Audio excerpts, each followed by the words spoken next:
What's up, everyone? It's Scotty with Money Investing. Welcome on board for another Market Open live stream, and we are gapping higher once again. QQQs are up a little bit over 26 basis points. We've got the SPY up another 25 basis points, and the Dow Jones also up over 25 basis points as well, with a little bit of a mixed market here pre-market. So Apple is higher, close to 35 basis points. By the way, we've got a video coming out on Apple later today. We've got Microsoft here slightly higher.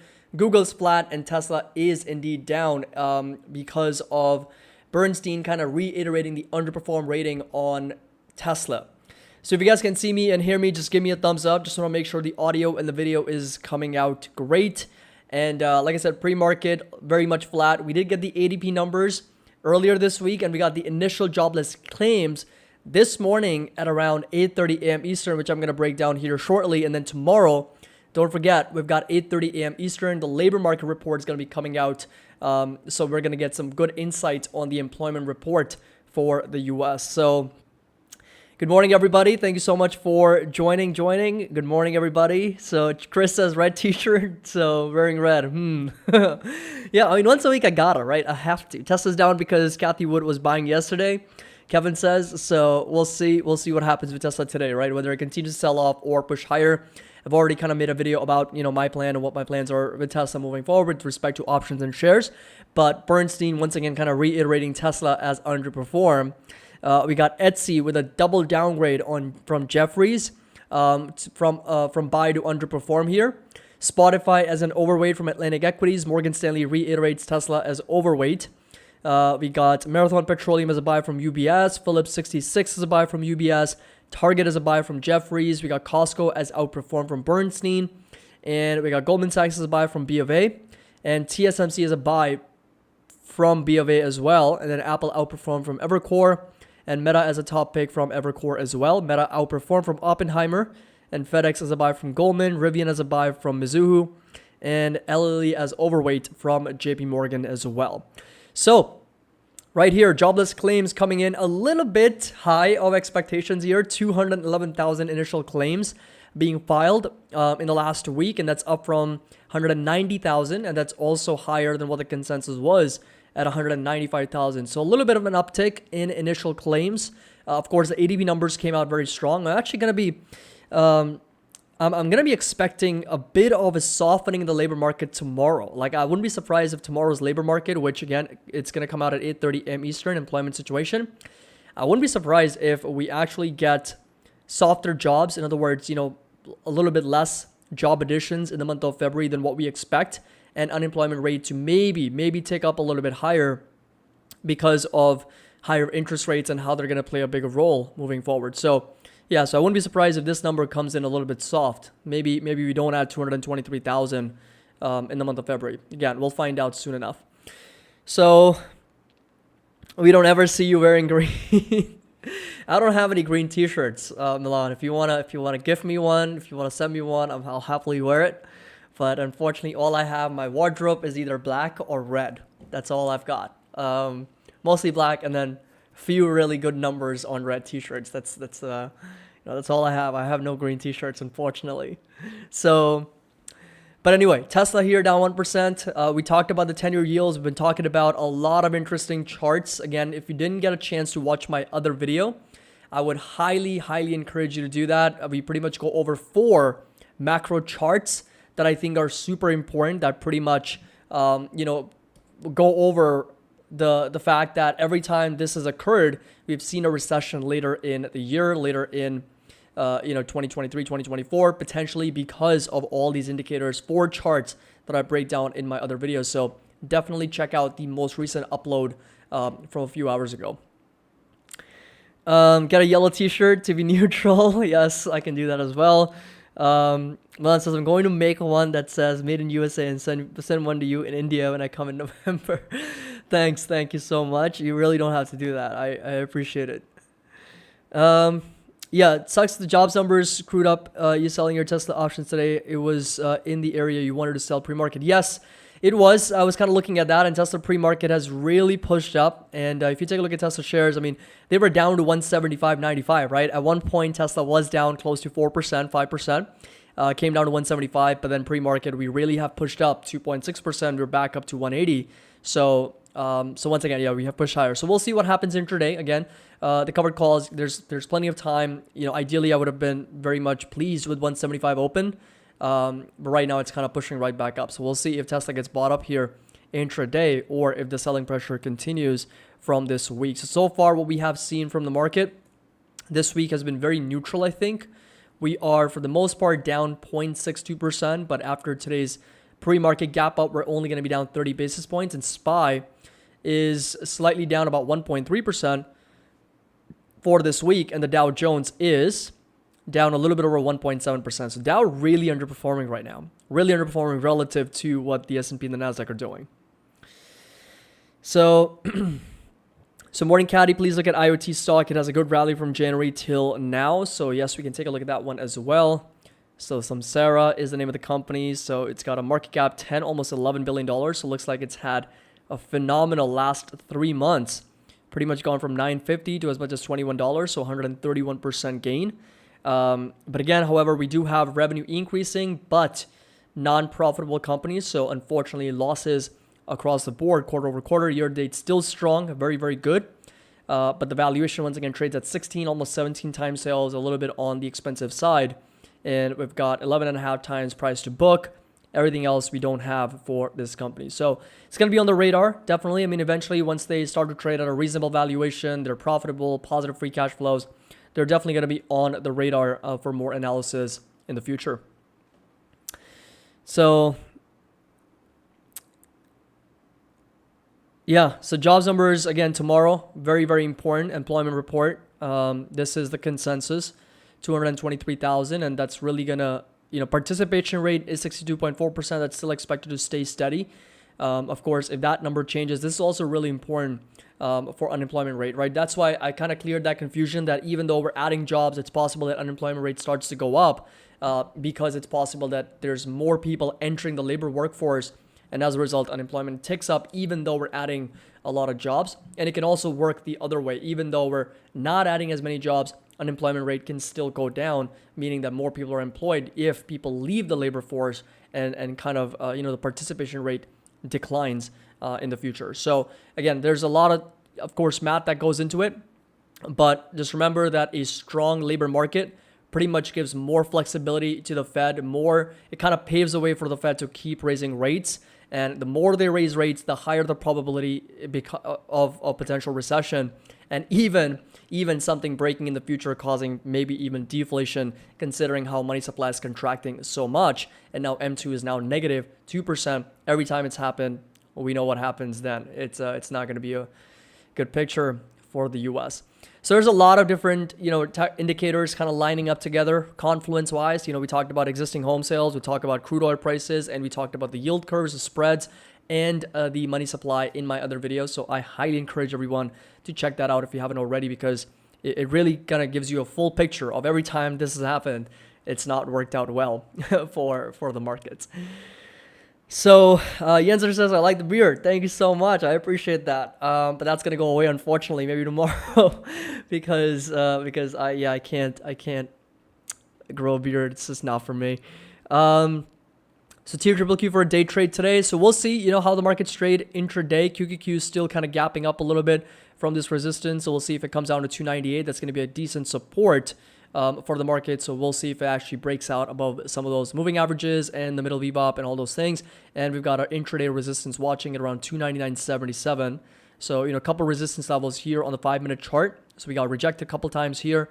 So that's what I'm going to be paying attention to intraday for QQQ. So if you get a bounce back higher and then a breakout above 299, so it's going to be a potential long trade. But it's possible that we push up, get rejected, and then start selling right back down. So it can be one of those two types of days. So our weekly unemployment claims, a good indication for non-farm. So yeah, they're higher, right? So what that means is last week, more people filed for initial jobless claims, right? Unemployment insurance, unemployment benefits.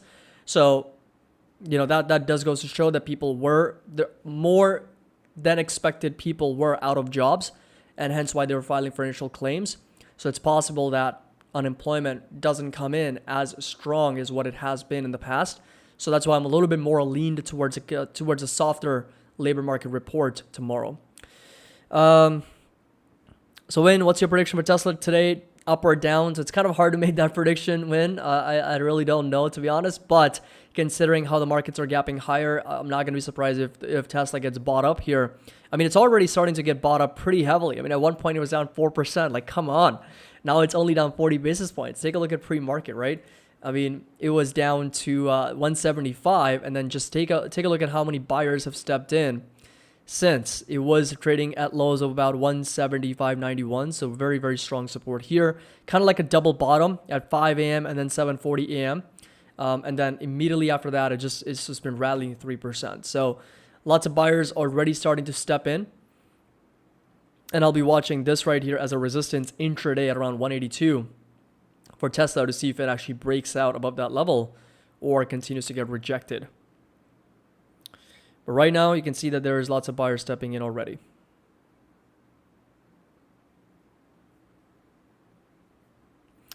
Make sure to vote on our market poll. It's pretty split. 53% expecting the markets to be green. And then we've got 34% red. So not a surprise there. Kathy Wood is buying more Tesla. So that's good. Tesla to $1,500, Marcos is asking. Highly unlikely in the short term. Maybe over the longer term, we're talking maybe like 10 years out, he can 5x or 6x from here. If they execute well, of course.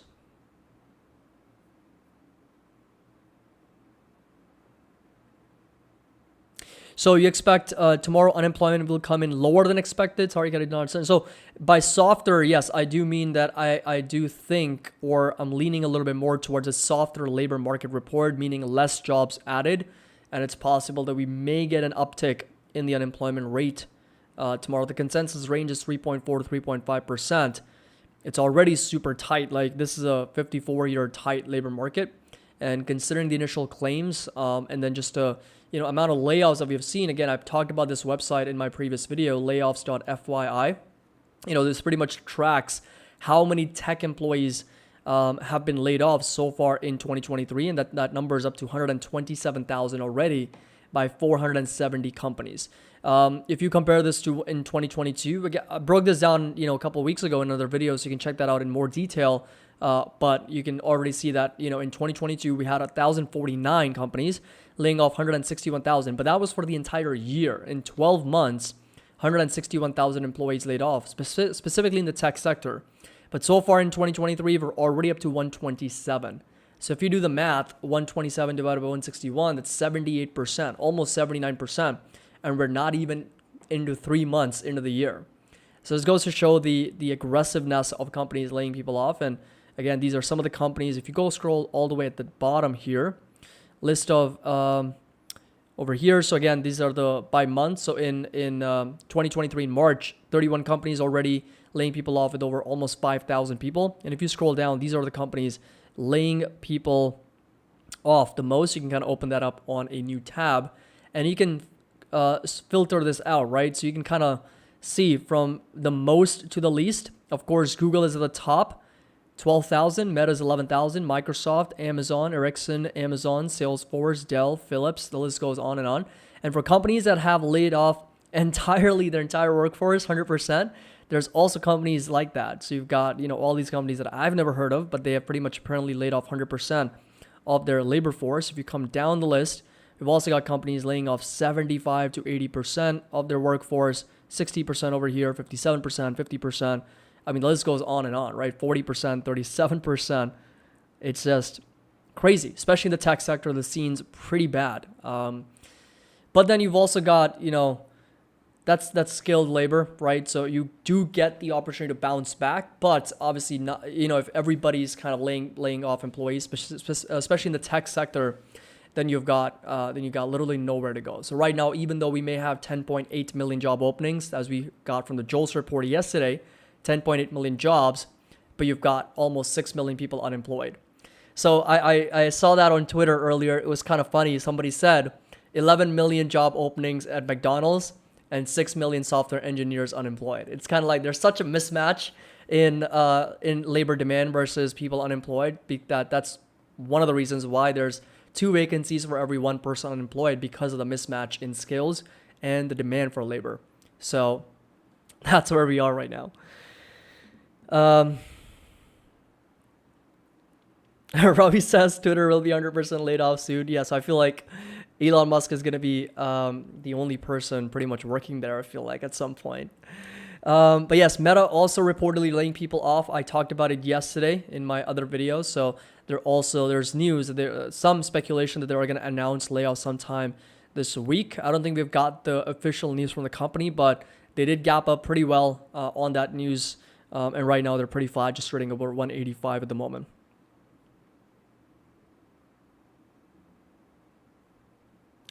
So Matt, does layoff include retirees? Well, I mean, if people are retired, so they'll just be leaving the labor force, right? That doesn't necessarily mean that they're laid off, right? They're not the ones filing for unemployment insurance because they're already retired, right? So that's why the participation rate on average has been close to 62, 65%, because the rest 38% or so are people that are students, caregivers, that are retirees, disabled people, like people who are not eligible to work to begin with or not looking for work. So participation rate is basically people who are employed and are actively seeking work.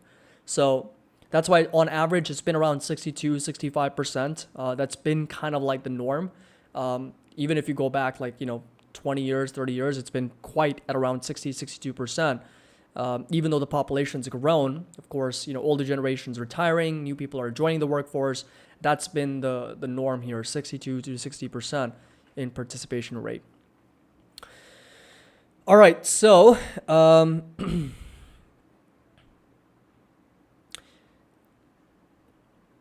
take a quick look at OCEA so we can all laugh together. Let's take a look. IQ Oceans, Clean Oceans ETF. So we are, no, this is OCEA, okay. Wow, 87% rally here. Again, very, very small cap stock, right? 163 million market cap, so very easily manipulated, unfortunately. And so what do we got? We may have like a, New Pathway Discoveries, like a biotech company, so might have just won an FDA approval or something. Or, again, these are very, very risky and binary event stocks where you got to be really careful in the way they trade because, just given the market cap, how small it is, and the amount of volume that's driving the stock, it's very easy for these companies to kind of go up 100%, then come down 40, 50% in a day. So definitely be very careful with these. Anyway, we're going to open up the SPX here, NASDAQ on this one, and the Dow Jones. The 10-year yield still sitting under 4% right now, 3.97% at the moment.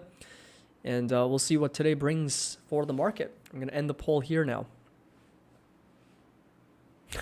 95 Aero drivers asking the question of the year.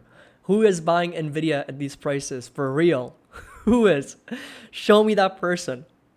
Who is paying $241 for NVIDIA? It's crazy. It's crazy how much it's pushed up. It's just getting more and more exuberant in terms of valuation. So anyway, Tesla's down about 1%, trading just over $180. We'll see if any buyers bite and push the stock higher again. We got Microsoft here up 80 basis points. We got Apple gapping higher as well, with Google pretty much flat on the day. And we got QQQs here just sitting above 298.17. In fact, the low for the day is 298.18. So we're seeing some buyers quickly stepping in at that support, literally at that support. And now we're starting to see some momentum back up for the QQQs. Green by 30 basis points here. And Tesla also pretty much going right back up, only down about 0.5%. So among big tech, Tesla's the only one that's down 70 basis points, but that's not going to take Tesla long to kind of turn green. Meta's up the most, 1.2%. It's kind of closing in on 200. Meta, 187 now. Can keep this up. We're at 200 pretty soon. And then some of the other ones here. So Roku, we got PaySafe pushing up 6.6%. PayPal's up another 1.5%. Vertex up 1%. We got Enphase up another 1%, 220s.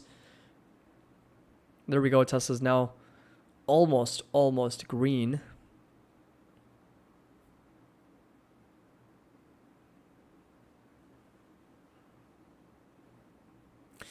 So Ken Casper is asking if we have inflation and get into. Ken Casper, can you kind of rephrase your question there? It's kind of hard to read. If we have inflation and get into recession, what the Fed will do, increasing interest rates or cutting it back? So, okay, so what you're asking, maybe is my guess, is that if there is inflation and if we enter a recession, what will the Fed do in that scenario? If I'm not mistaken, if that's the question that you're asking. If that's the question, then that is really the question that I also have, but we don't have a clear answer. But my hunch is that the Federal Reserve will focus more on inflation and less on recession and keep hiking interest rates regardless of what's going on with unemployment. Because as they have pointed out before, inflation's a bigger problem than a recession. Inflation's a bigger problem than higher levels of unemployment. So their focus really is going to be on price stability. And that's why I kind of had this discussion with somebody in the comment section too. Like a few videos ago, somebody commented that they have a dual mandate and they do care about unemployment. And I was like, look, they do care about unemployment, no doubt. They have a dual mandate by the Congress, right? They have to care about unemployment. Doesn't necessarily mean that they do care about unemployment right now. Right now, all they care about is price stability, because them raising rates consistently for the last year and the pace of these rate hikes, and Jerome Powell himself mentioned that the terminal rate's going to be higher than what we previously expected, number one. Number two, we're getting inflation to reverse a little bit. January numbers came in super strong. And number three, if the totality of the data that they're getting suggests that we need to raise rates faster or increase the pace, we are prepared to do that. All these things suggest the Federal Reserve is only focused on price stability. So they are going to keep raising rates. So it's a very valid question. And I had the same question that, if inflation's high, unemployment's high, what will the Federal Reserve do? We don't know, because Jerome Powell hasn't really answered that scenario. But if that happens, my hunches and my gut tells me they're going to focus on price stability, keep raising rates regardless of what's going on in the economy.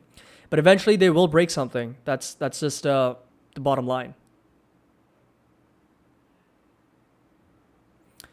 Yeah, Powell stated that you can't have healthy labor force with high inflation.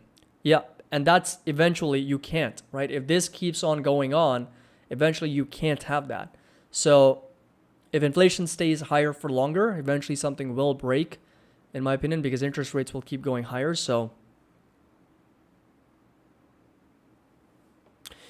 WGP says the answer is better be holding cash. Well, I've got better than cash, something better than cash, and that's the 10-year yields.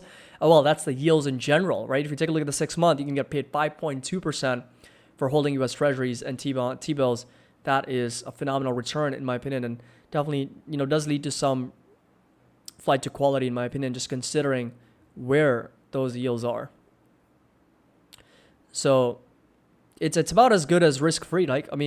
The U.S. is not going to default on its debt. We all know that. The Congress is going to raise the debt ceiling. Jerome Powell has been kind of urging Congress to raise the debt ceiling, and eventually they will. They always wait for the last hour. They always want to make a scene out of it. So eventually they will raise the debt ceiling, and they will pay their bills, and they will kind of fulfill their obligations.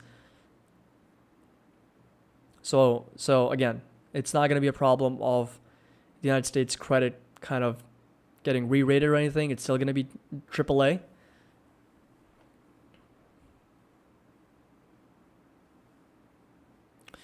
So Haz, where can one buy yields if you're abroad? I'm pretty sure U.S. Treasuries can be opened. There's an account that can be opened. I'm still working through it right now. So I'll share the whole process once it becomes available, once I'm inside the portal, once I've got an account registered and everything.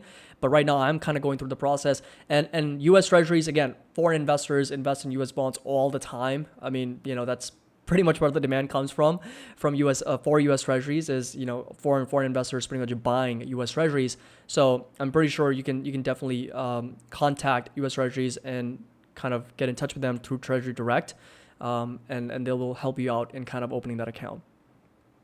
I'll be doing a video maybe in the future to kind of walk you through the whole process and kind of where to go from there. Yes, Ray, we already did a poll. We already talked about it.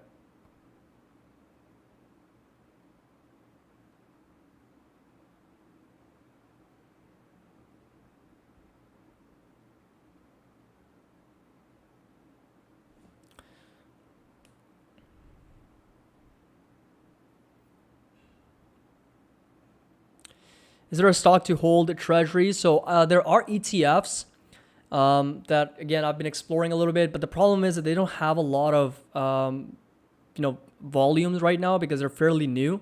So they're like really, really illiquid ETFs because they're fairly new. They're just like new ETFs, but there's a lot of other ETFs that you can look into that give you that exposure.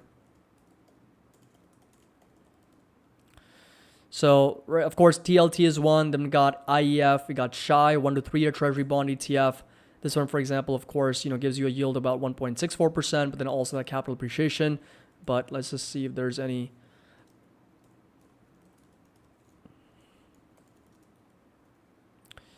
So, all right, SGov. So we got 2.11%. So you can already start to see that this right here, as yields are going higher, this is 0 to 3 month Treasury bond ETF.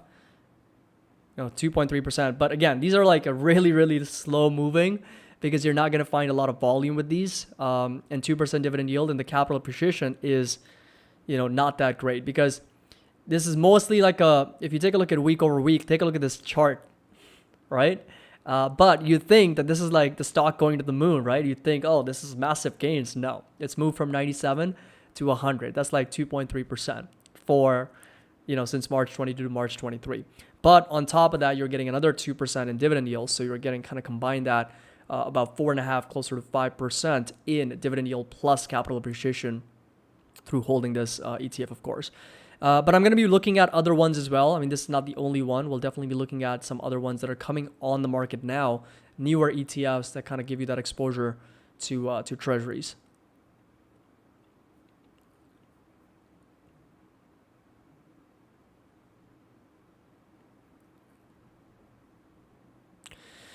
So Tesla here, oh man, Tesla pushing higher, huh?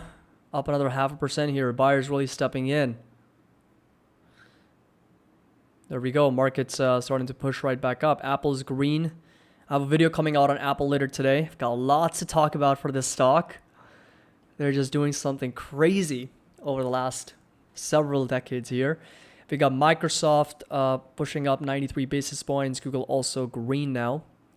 Meta's the big winner so far, up 2%.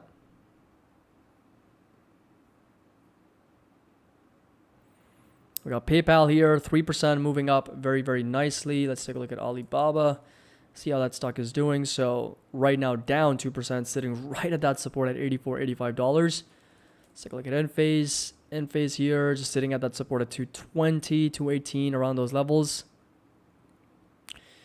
Let's take a look at Google here.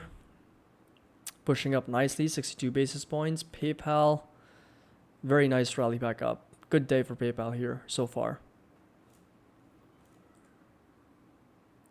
And Lilly having an upgrade on the day. So there was an upgrade on Lilly today, pushing up over 1.2%.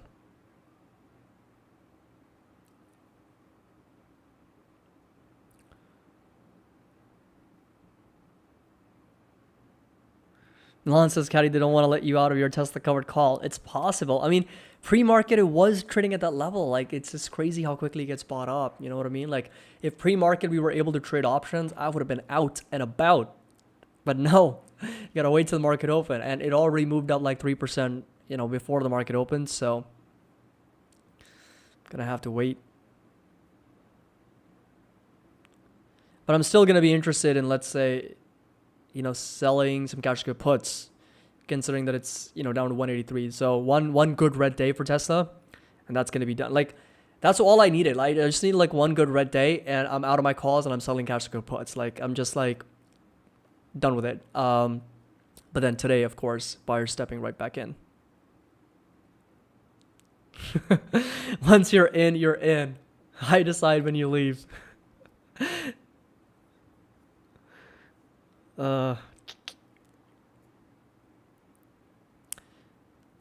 Head and shoulders pattern for Tesla confirmed, or does still need to come down some? So let's see. Let's take a look at the daily chart here. So I think it still needs to come down a little bit more because, we did talk about the head and shoulders, or is it like an inverse head and shoulders, right? Yep. So inverse head and shoulders for Tesla. So we did talk about it, I think, around here as being kind of like a, previous shoulder, big head, and then a potential right shoulder. But this is like a very, very informal looking shoulder. It doesn't even feel like a shoulder. It's more like, breaking out and then consolidating sideways. So it was more like a cup and handle, and we talked about the type of cup it was. So yeah, Tesla's been a little weird from a technical standpoint, but nonetheless, it's still kind of trading inside this consolidation, still getting a bounce off of 175. So 175 was that support pre-market. We kind of got that bounce from those levels. And right now, not right now, pushing right back up as the markets are rotating back lower. Tesla is stubborn. Talk about Nvidia, Daniel. Nvidia is the one who's stubborn. Nvidia is like absolutely does not want to cave whatsoever. I wonder what the average cost for all investors on Nvidia is. It's just like the fact that it's moved up so much. Year to date, Nvidia is now up 62%, more than Tesla. Nvidia's market cap is higher than Tesla. 600 billion versus 580. Wow. We didn't even realize. Nvidia's market cap right now is higher than Tesla. Nvidia's trading at 600 billion, 598 to be precise. Tesla's trading at 580 billion. Nvidia really getting up the ranks here.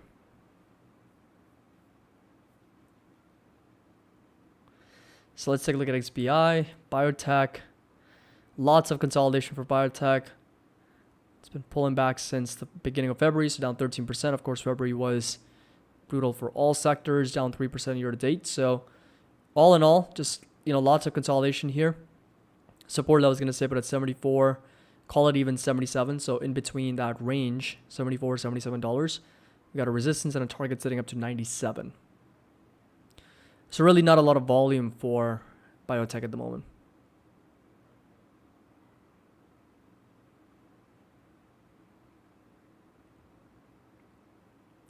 So what's your video on PSA? PSA, what? Public storage? Wow, that's got to be an old video. Like, that's got to be at least 1 year old. Was it not? When did I post that video here, Jado? The one that you watched? Yeah, Milan, I still have my LABU. NVIDIA's move on XBI, totally. On AI, actually. On AI, yeah, totally. Artificial intelligence, that's really what's moving the stock right now, without a doubt. And it is one of the high quality names on AI, but it's just, valuation's just too high. Can't seem to justify the valuation here. Market's rotating back up. QQQ is doing really well.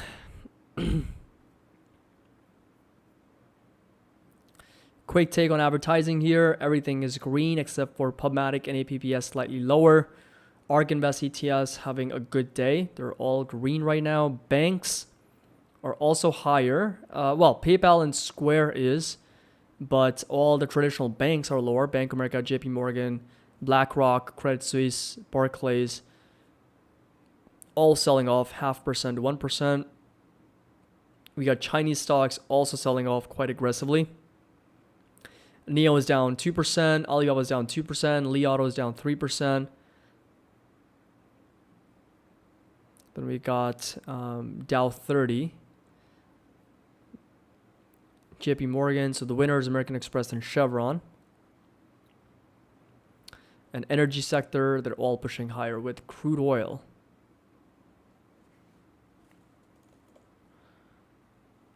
Once again, consolidating sideways, pushing up a little bit though, 1.5%. Yes, BSA, it's been a while, definitely. So I'll do like an update on that company. I do like Public Storage's business though. Like they are like really good in terms of that revenue growth and earnings growth. Been coming down recently, so we do have a little bit of a descending triangle formation, but 267 very strong support for PSA. And I do remember last time I did a video on them, I did like their business a lot, but I think the fair value might have been lower considering the valuation. So right now they're at a little bit under 13 times earnings, but also 13 times sales. It's quite interesting how that's kind of line up. But the problem might be 13 times earnings based on might be a little bit of a misrepresentation because I do see their income for 2022 being just as much as the revenue. So that might be a little bit of a on a net GAAP versus non-GAAP basis problem. That's why you'll notice that their price earnings multiple up until the second quarter was 26, then immediately drops down to 12. So they're not really trading at that 12 or 13 times earnings multiple, but instead it is really 26 or 27 because of that earnings, because of those income that they have from other items or gain or something like that. I'll have to take a look at the income statement, but the valuation is still pretty expensive at 12 times sales. Oh, look at Tesla go.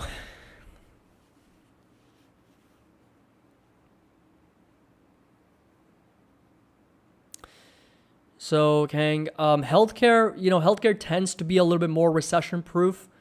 So again, it's just mostly about markets positioning right now in 2023. Again, this is a good chart to focus on. And if you take a look at which sectors are green and higher on the year, we've got tech, discretionary, we've got Bitcoin and Ethereum, right? QQQs. So those are the type of sectors and assets that are higher on the year. And then you've got the ones that are red, healthcare, utilities, and staples, right? Those are three that are really mostly regarded as recession-proof sectors, right? Because you need healthcare, you need utilities, you need staples in a recession. But so it's mostly about market positioning right now. And it is a very risk-on environment. It has been most of 2023. I mean, in February, we kind of pulled back a little bit and, markets came down. The Dow is still struggling year to date. I mean, the best, signal really is the Dow down year to date, down 3%, and the Nasdaq's up 10%. So that alone tells you what type of positioning market's in right now. It's very risk on. So that is, I think, a very good reason as to why healthcare is not performing as well as tech.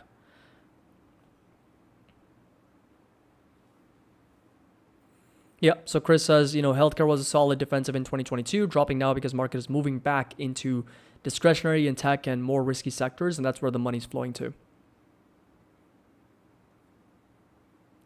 Yes, I've heard MongoDB. I've heard it's a really good company. We'll definitely do an analysis on them eventually. We'll definitely get to that. There's a lot of stocks for us to analyze for sure.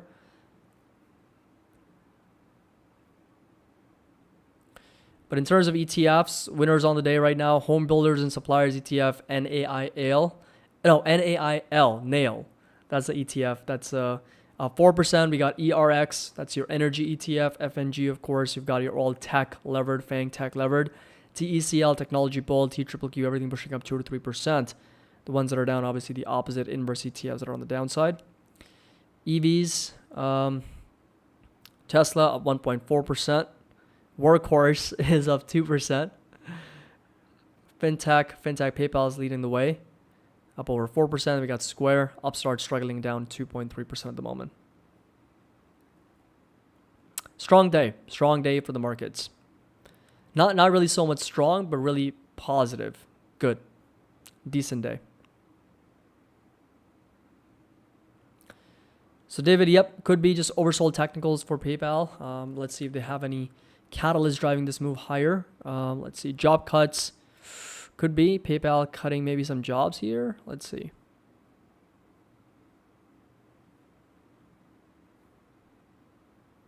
Okay, so tech companies, Microsoft, Google, and PayPal have cut thousands of jobs this year in effort to curb spending. So that's all I see right now. And then some of the other catalysts here. Again, it's mostly about job cuts.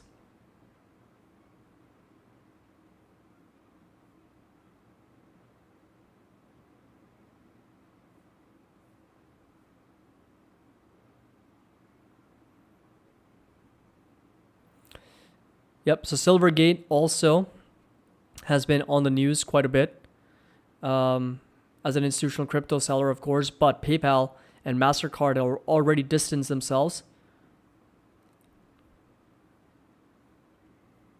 But yeah, right now pushing up really well, 4%. So first we need to kind of break this descending triangle. I think this is the lower high here for PayPal. That's the big first hurdle. And then we'll kind of talk about this resistance first, sitting right over here. It's sitting roughly at $87. And if it breaks out above this level, then I think it's potentially on its way higher. Then we'll watch this resistance. We got this resistance, a couple roadblocks along the way. But the first big ones are going to be over here, the lower high, and this resistance around $89, $87 for PayPal.